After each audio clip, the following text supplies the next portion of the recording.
Bonjour, c'est Cryptoly, j'espère que vous allez bien en ce jeudi 11 janvier 2024. On se retrouve aujourd'hui pour parler forcément BTC et ETF parce que ça a été la grande journée hier et pour une fois ça s'est passé à peu près correctement.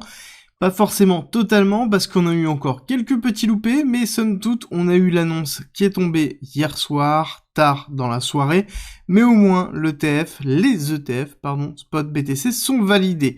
Et là-dessus, je vous présente donc le iShares Bitcoin Trust, qui est donc l'ETF de BlackRock qui a été validé avec 0,25 de frais, voire beaucoup moins, je crois que c'est 0,12, voilà, 0,12 de frais, tant que on ne dépasse pas une certaine date, ou 5 milliards d'assets en gestion. Bon, on est quand même très très loin de ça, on a 12 millions en gestion pour l'instant, et surtout, ce que l'on va attendre, ça va être la suite.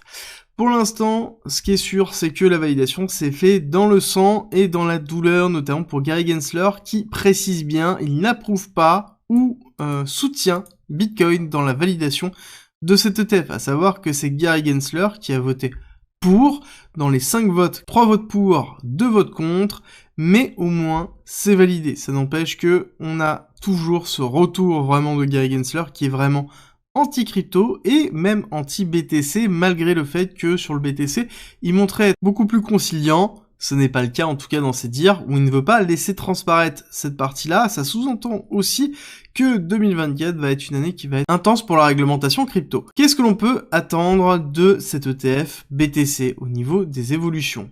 Alors là-dessus, il y a un très bel article qui a été effectué par Coindesk qui nous explique 3 choses. 1, que le marché attendait énormément de cette validation des ETF, et principalement de la mise en vente et de l'utilisation de ces ETF, donc certainement aujourd'hui et demain, dans certaines plateformes. Et il compare avec l'ETF sur le gold, je vous en ai déjà parlé, comme quoi ça a été le début de l'expansion du prix du gold, et justement certains analystes considèrent que d'ici la fin de l'année, on devra avoir un BTC dans les alentours de 100 000 $, ce qui est quand même assez conséquent quand on connaît un petit peu déjà l'état du marché général.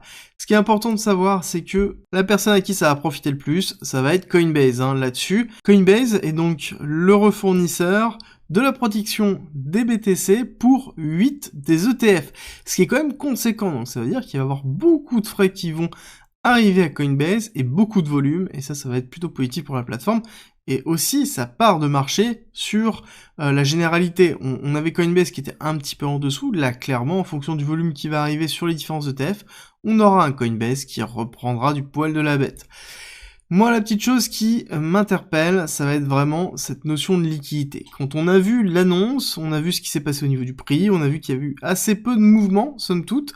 Par contre, ce qui va être vraiment important, ça va être l'injection de liquidité qui va avoir lieu dans les 24-48 premières heures de cet ETF, de ces ETF, à partir du moment où ils seront mis à disposition à la vente. Normalement, encore une fois, je le répète, jeudi, vendredi, donc aujourd'hui, fin de semaine, vraiment, on devrait avoir une injection de liquidité, et c'est ce que le marché attend. Si jamais on n'est pas dans cette injection de liquidité, ou en tout cas en dessous de ce qui est attendu au niveau du marché, on aura une correction qui sera relativement salée. Par contre, moi, il y a quelque chose qui m'intéresse, c'est Robinhood, la position de Robinhood par rapport à ces ETF BTC. Ils veulent vraiment le lister le plus vite possible. Pour rappel, Robinhood, ce n'est pas une plateforme qui est liée à des institutionnels, mais bien une plateforme liée à des retail. Ça sous-entend que ces ETF vont être mis à disposition d'un certain nombre de retail qui vont pouvoir rentrer sur le marché des ETF. Donc là-dessus, on fait toujours très attention quand on commence à avoir ce type de nouvelles. Soit on a un afflux de retail, et donc un afflux de liquidité lié au retail, soit on se retrouve sur un exit liquidity au niveau des retail, et donc ça veut dire qu'on aura une prise de profit des institutionnels déjà placés sur le point interest, non pas sur les ETF, mais directement via le CME, vers les retail qui rentreront à travers les ETF, et donc il faudra faire très attention par rapport à ça. Alors on va pas passer sur la partie macro, très peu en tout cas, voire même pas du tout, et on va aller directement sur le BTC et sur le graphique du CME. Donc très peu de mouvements par rapport à la validation, on a eu une grosse mèche dans laquelle on a eu beaucoup de liquidités et de liquidations qui ont eu lieu, mais somme toute très peu de réactions, notamment pas de réaction d'explosifs haussière. Quand on regarde un petit peu ce qui s'est passé, on a eu ici Et dans cette partie-là, en fait, les deux mèches qui ont commencé à partir à la baisse pour aller chercher la liquidité en bas, on a eu une mèche qui est repartie à minuit pour repartir la liquidité en haut, mais globalement, on a juste nettoyé le cours ici, et on n'a pas de ton qui est donné. C'est-à-dire qu'on n'a pas de rupture par rapport à la mèche qui a été effectuée hier sur la fake news, donc 48 500 qui a donné plus ou moins le top, et le retracement qui a été fait sur les 44 500. D'accord, 48, 44, globalement on a mis en place d'un range entre les deux.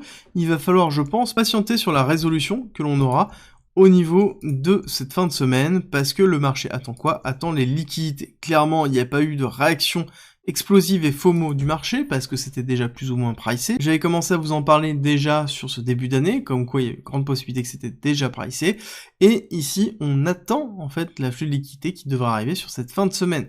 Et c'est là où ça va être très intéressant, parce que on voit que le marché en lui-même est vraiment positionné sous une forme d'attente, et si jamais on se retrouve sur un apport de liquidité et une réaction du prix qui est en dessous des perspectives des personnes qui sont positionnées, on aura en fait des cascades d'abandon et en fait de capitulation, et donc derrière de liquidation. Donc pour moi, le niveau important à retenir, ça va être les 40 000, d'accord? Tant qu'on est au niveau des 40 000, ça veut dire qu'on tient, ça veut dire qu'on n'a pas de sell the news. C'est-à-dire qu'on peut avoir un retracement, quelque chose qui va bleed de cette façon-là, avant de repartir pour une cassure haussière un petit peu après le halving. Par contre, si on casse les 40 000, donc avec une consolidation en dessous, donc on va chercher le gap, et on valide une bougie hebdomadaire en dessous des 40 000, là on aura un signal pour aller retester les 32 000. D'accord? Là on aura un signal très très fort pour aller retester les 32 000.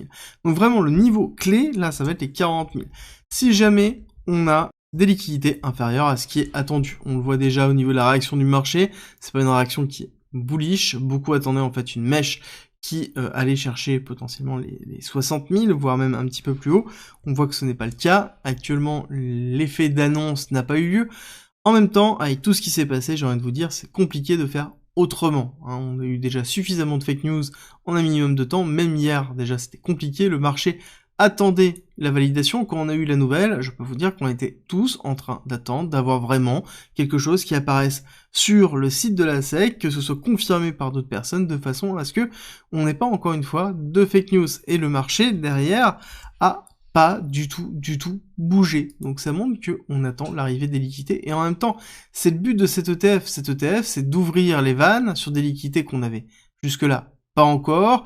Donc il va falloir patienter aujourd'hui et demain pour avoir ces liquidités, ou en tout cas un impact sur ces liquidités.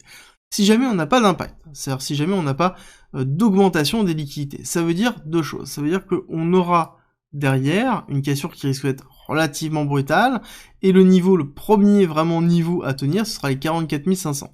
Si on casse les 44 500 et qu'on consolide en dessous, là on peut viser directement les 40 000, et justement un retour dans la première partie de range, ici.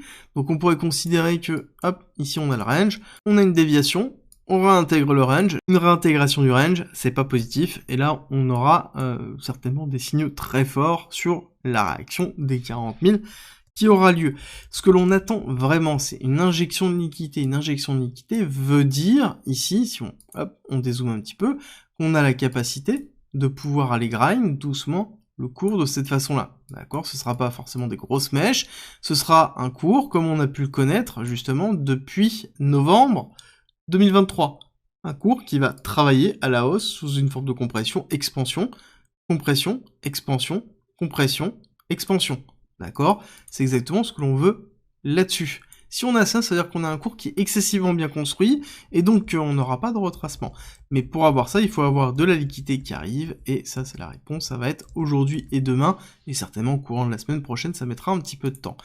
Ce qui est intéressant de noter, c'est que par contre on a une dominance du BTC qui est en train de s'effondrer, et qui s'est beaucoup effondré, notamment hier, suite à la validation de l'ETF, et on a vu cette liquidité passer sur les altcoins quand on regarde un petit peu les surperformances ici, avec notamment un ARB qui s'est envolé, et un ETH qui a repris un petit peu du poil de la bête. Quand on regarde ETH sur BTC, donc qui est le ratio de performance d'Ethereum par rapport à BTC, on voit bien qu'on a une surperformance d'Ethereum, avec un Ethereum qui est à 2500 $, qui permet en fait de tenir une grosse partie du marché, suite à l'incertitude qui se place sur l'ETF BTC. Pourquoi on a ça? Bah déjà pour plusieurs raisons. C'est que on considère que l'ETF en lui-même est validé. Donc ça veut dire que l'effet de nouvelle n'est plus présent. Ça veut dire aussi que potentiellement on peut se retrouver sur un BTC qui va ranger, qui va être dans une forme de neutralité, et quand on est dans une forme de neutralité, qu'est-ce qui se passe? Les liquidités passent du BTC vers les altcoins, et donc derrière, des personnes sont en train d'anticiper ce passage de liquidité vers les altcoins pour pouvoir gagner des performances, et c'est un petit peu ce qu'on a déjà vu sur ce début de soirée d'hier et cette matinée. Il faut juste faire un petit peu attention, parce que là, quand on regarde le total 3 qui représente l'ensemble des altcoins sans Ethereum et BTC, on voit que on a eu une accélération. Oui, mais on a un début de retracement. Je pense que la clôture d'aujourd'hui et l'arrivée des liquidités va être vraiment primordiale dans la décision générale de ce qui se passe au niveau du marché. Au niveau de l'open interest, très flat, d'accord. On voit que l'order flow nous donne aucune indication, en tout cas nous donne l'indication qu'il n'y a aucun mouvement, donc on n'a pas de précipitation, le marché est vraiment en train d'attendre. Ça se voit aussi au niveau de la liquidation map. On a quelque chose qui est flat, on n'a pas de positionnement court terme qui est en train de se faire, et ça se voit aussi au niveau de Kingfisher où on a quasiment aucun shorter qui est en position. On a un petit peu de long, mais ça reste relativement faible, hein. On voit que les longues sont en dessous des 44 500, et le petit point important, c'est en zoomant, on regarde ici le CVD spot, on voit que le CVD spot a bien réaccéléré en amont de la validation des ETF, et on voit qu'on a une forme de stabilisation, et à contrario, on a un CVD spot qui pousse, et un CVD perp qui casse, donc ça veut dire qu'on attend de la volatilité, les personnes n'appuient pas sur le champignon, ne sont pas en agressivité au niveau du perpétuel, alors que sur du spot, on est vraiment sur de l'agressif pour une accélération haussière sur cette fin de semaine, à voir si ça va être validé ou non. C'est terminé pour la quotidienne, j'espère que ça vous a plu. Si c'est le cas, n'oubliez pas de me laisser un like et un commentaire. Nous, on se retrouve tout à l'heure, 13h30 sur STX, la crypto de Stacks, donc un protocole qui est construit sur BTC, ou en tout cas qui leverage BTC, et c'est la crypto que vous avez sélectionnée dans la vidéo d'hier. Donc on se retrouve tout à l'heure, 13h30.